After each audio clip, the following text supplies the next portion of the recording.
Hello friends, मैं हूं स्वाति पांडे और आज हम लोग देखने वाले हैं सीडीपी के कुछ प्रश्नों को जो कि सीटेट 2022 के लिए बहुत ही महत्वपूर्ण हैं। तो चलिए शुरू करते हैं। देखिए, पहला प्रश्न है, अर्थपूर्ण अधिगम को सुसाध्य करने के लिए एक शिक्षक को क्या करना चाहिए?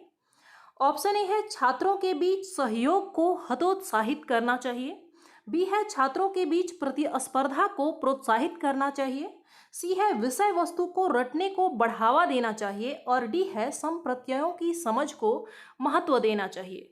तो देखिए, इसका जो सही आंसर हो जाएगा वो है हमारा ऑप्शन डी। आपको रटने को बढ़ावा नहीं देना है, न ही प्रतिस्पर्धा को बढ़ावा देना है और न ही सहयोग को हतोत्साहित नहीं करना है, बल्कि सहयोग को प्रोत्साहित करना है। तो ऑप्शन डी हमारा सही हो जाएगा। आगे देखेंगे। दूसरा प्रश्न है, आनुवांशिक विन्यास के पूर्व निर्धारित रूप में प्रकट होने की प्रक्रिया को क्या कहते हैं? ऑप्शन ए है अनुकूलन, बी है अधिगम, सी है सामाजिकरण और डी है परिपक्वता। तो देखिए, इसका जो सही आंसर हो जाएगा वो है हमारा ऑप्शन डी, परिपक्वता। आगे देखेंगे। तीसरा प्रश्न है, अधिगम अधिक सार्थक और प्रभावशाली होता है अगर वह मुख्यतः डैश हो। ऑप्शन ए है पाठ्य पुस्तक निर्देशित, बी है सहपाठियों द्वारा निर्देशित और सी है शिक्षक निर्देशित, डी है स्वनिर्देशित। तो देखिए, इसका जो सही आंसर हो जाएगा वो है हमारा स्वनिर्देशित। ऑप्शन डी सही हो जाएगा। अधिगम जो होता है वो ज़्यादा सार्थक होता है और प्रभावशाली होता है अगर बच्चा स्वतः ही निर्देशित हो, तो बजाय कि पाठ्यपुस्तक निर्देशित या फिर शिक्षक निर्देशित। तो ऑप्शन डी सही हो जाएगा। आगे देखेंगे। अगला है, समकालीन सिद्धांतकारों के अनुसार अधिगम प्राथमिक रूप से एक डैश गतिविधि है। ऑप्शन ए है यांत्रिक, बी है व्यवहारवादी, सी है सामाजिक और डी है निष्क्रिय।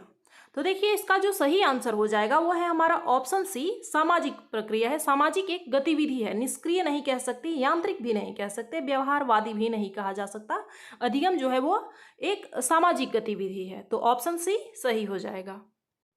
अगला प्रश्न है, समावेशी शिक्षा से अभिप्राय है। ऑप्शन ए है दिव्यांग छात्रों को सिर्फ विशेष विद्यालयों में ही शिक्षा दी जाए, बी है आर्थिक रूप से कमजोर वर्ग का आरक्षण केवल सरकारी विद्यालयों में ही उपलब्ध कराया जाए, सी है सरकारी विद्यालयों में केवल अंग्रेजी पढ़ाई जाए और डी है योग्यताओं से परे होकर सभी बच्चों को गुणवत्तापूर्ण शिक्षा उपलब्ध कराई जाए।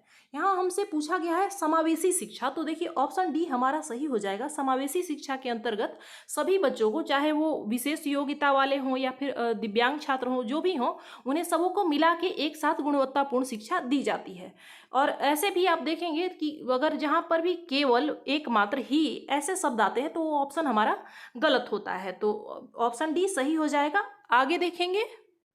अगला प्रश्न है, किसी प्रगतिशील कक्षा में शिक्षक एक ऐसे वातावरण को उपलब्ध कराकर अधिगम को सुगम बनाता है जो, ऑप्शन ए है नियामक है, बी है समावेशन को हतोत्साहित करता है, सी है आवृत्ति को बढ़ावा देता है और डी है खोज को प्रोत्साहन देता है। देखिए, यहाँ पे बात की जा रही है प्रगतिशील कक्षा की, तो इसका ऑप्शन डी हमारा सही हो जाएगा। आवृत्ति को बढ़ावा देने का मतलब है कि आप बार बार अभ्यास को बढ़ावा दे रहे हैं, तो ऐसा आपको बिल्कुल भी नहीं करना है।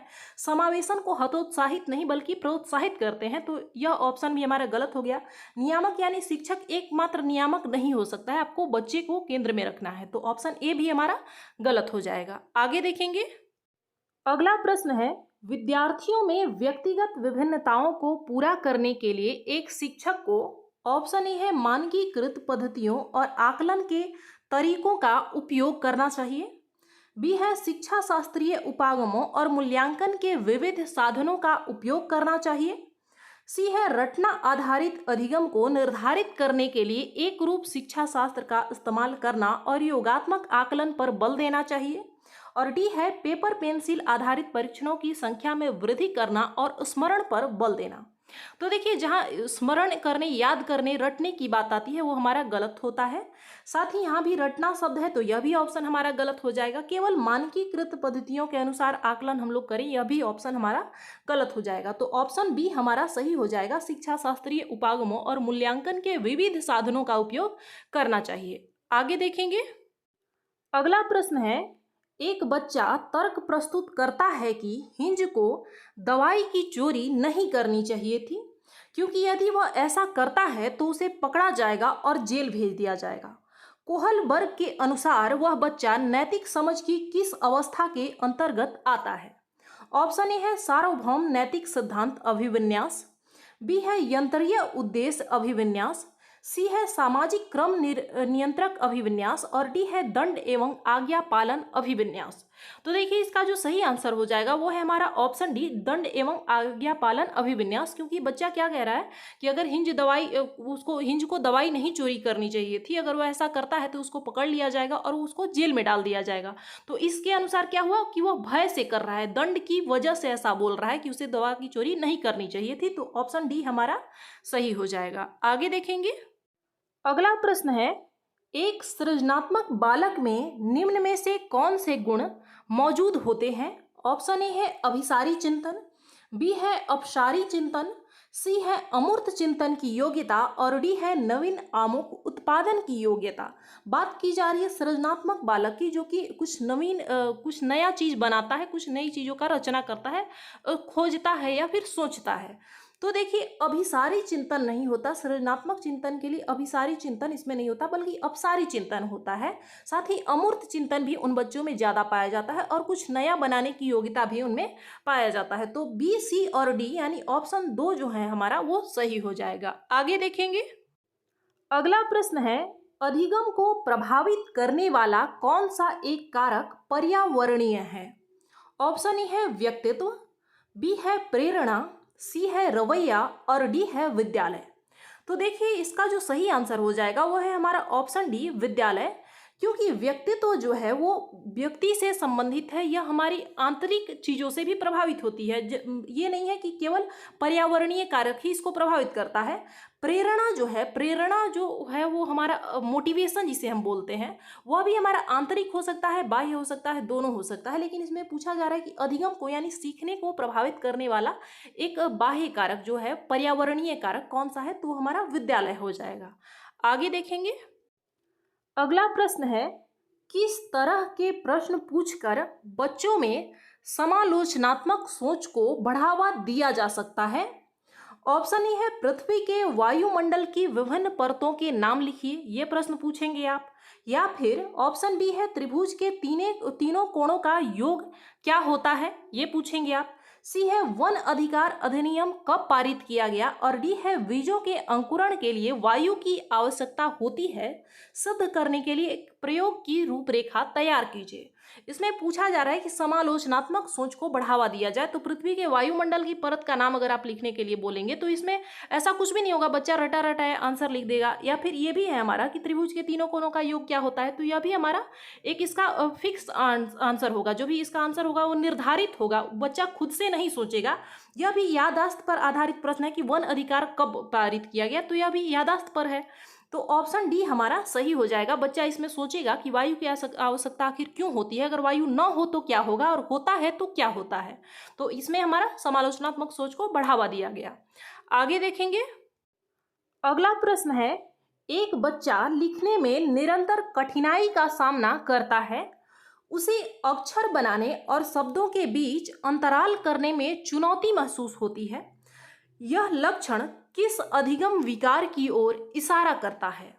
ऑप्शन ए है गणन वैकल्य, इसको डिस्कैलकुलिया भी बोलते हैं हम लोग।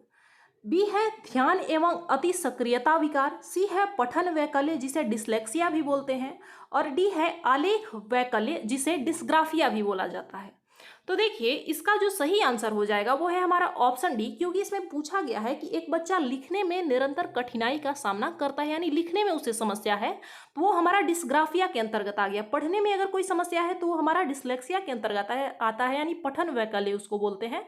और अगर बच्चा मैथ्स में कहीं गलतियां कर रहा है, गुणा भाग जोड़ घटाव इत्यादि में अगर गलत कर रहा है तो उसको हम लोग डिस्कैलकुलिया के अंतर्गत रखते हैं। तो ऑप्शन डी हमारा सही हो जाएगा। आगे देखेंगे, अगला प्रश्न है, निम्नलिखित में से कौन सी स्थिति सीखने के लिए आकलन को नहीं दर्शाती? ऑप्शन ए है प्रदर्शन बढ़ाने के लिए छात्रों के बीच तुलना की जाती है।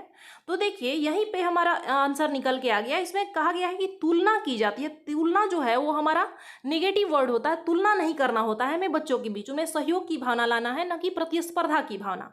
तो ये आंसर हमारा गलत हो जाएगा और हमसे पूछा गया था कि कौन सी स्थिति नहीं है, तो हमारा ऑप्शन ए हो जाएगा। आगे देखेंगे। अगला प्रश्न है, निम्न में से कौन सा सृजनात्मकता का अनिवार्य लक्षण है? ऑप्शन ए है आवेगशीलता, बी है सोच में केंद्रीयकरण, सी है अपसारी चिंतन और डी है अभिसारी चिंतन। तो देखिए इसका जो सही आंसर हो जाएगा वो है हमारा अपसारी चिंतन, सृजनात्मकता के लिए आवश्यक होता है। आगे देखेंगे। अगला और अंतिम प्रश्न है, डैश सामाजिकरण का प्राथमिक और डैश सामाजिकरण का द्वितीयक कारक है। ऑप्शन ए है मीडिया और पास पड़ोस, यह गलत हो जाएगा। सामाजिकरण का प्राथमिक जो कारक होता है उसमें हमारा परिवार आता है, यह ऑप्शन बी भी गलत हो जाएगा। इसमें विद्यालय और मीडिया दिया हुआ है। सी है मीडिया और परिवार, यह भी गलत हो जाएगा, मीडिया प्राथमिक नहीं हो सकता है। तो बच गया हमारे पास ऑप्शन डी परिवार और विद्यालय, ये हमारा सही आंसर होगा। तो आज के लिए बस इतना ही, मिलते हैं अगली क्लास में। धन्यवाद।